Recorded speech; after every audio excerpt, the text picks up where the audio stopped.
students, I am here to do the tutorial with you for chapter 8.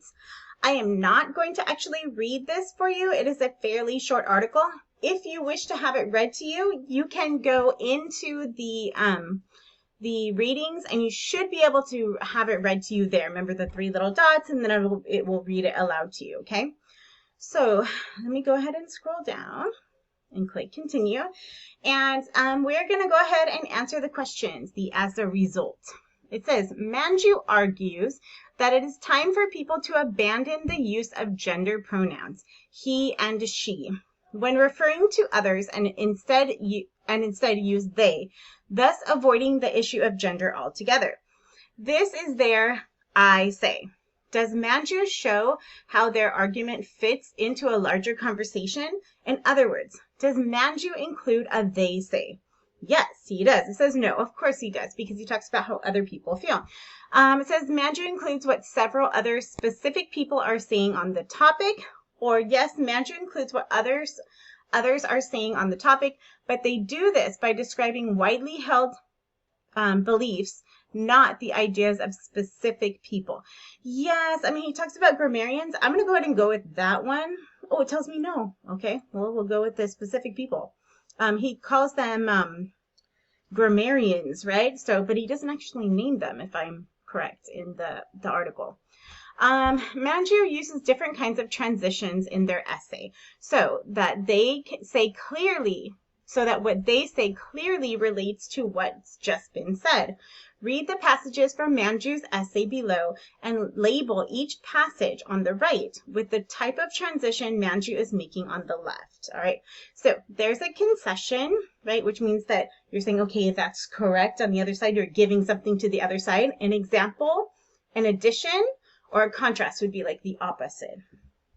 Okay, so the same thing isn't true when you add a new neutral pronoun to the language. The same thing isn't true. I'm going to go with contrast. All right. Though I do think men should wear makeup, it looks nice. My tepid masculinity apparently rings through online and in person. I'm trying to see if this is an addition or an example. Though I do think men should wear makeup. I'm going to go with addition. No. All right. It's just an example. No? Okay. Well, then I guess it's a concession. Sorry, you guys. I could see how that's an opposite. For instance, when Uber and Lyft wants to tell you that your driver has arrived, they send you a notification that says something like, Juan is almost here. Meet them outside. So here is, I'm going to say that that's an example, right? Pretty easy. The truth is, I shouldn't have to. It's time for the singular they. Indeed, it's well past time, and I'd like to do my part in pushing they along. So we know that this is an addition because he says indeed. I'm pretty sure that that's what they're getting at here, and that is correct. Okay, so correct so far.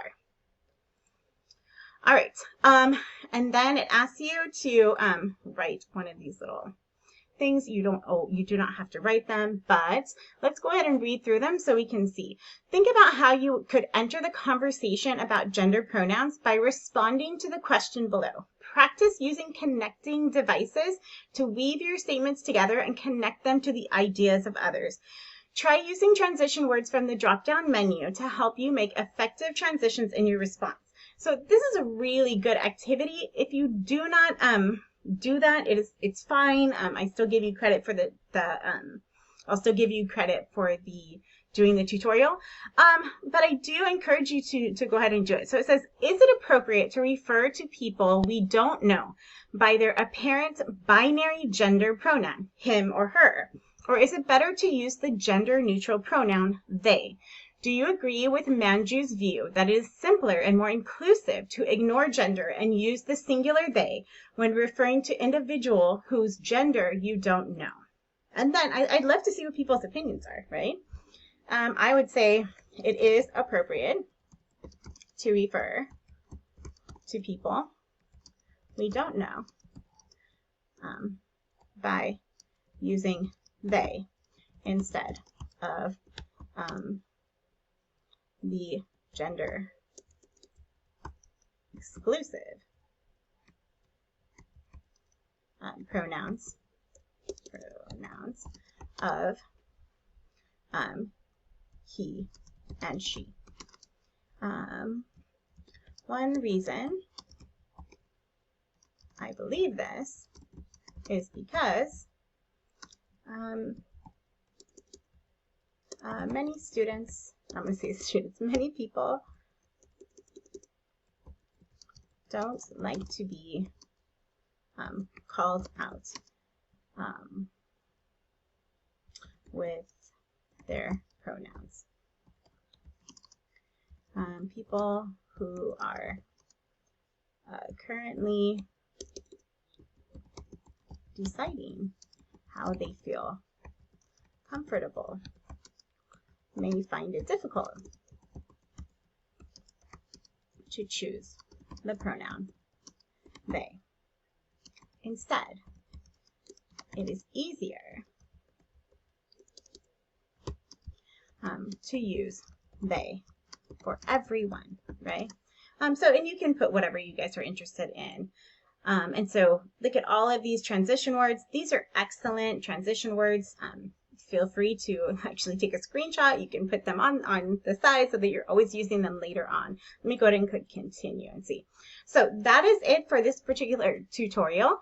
I hope that you guys got a good idea about how to use transitions. I don't think that this particular thing is the best way to learn them. Do read through the chapter. It is an excellent chapter. It talks a lot about how to make those connections, and it's so important as part of your writing. And with that, I will see you online.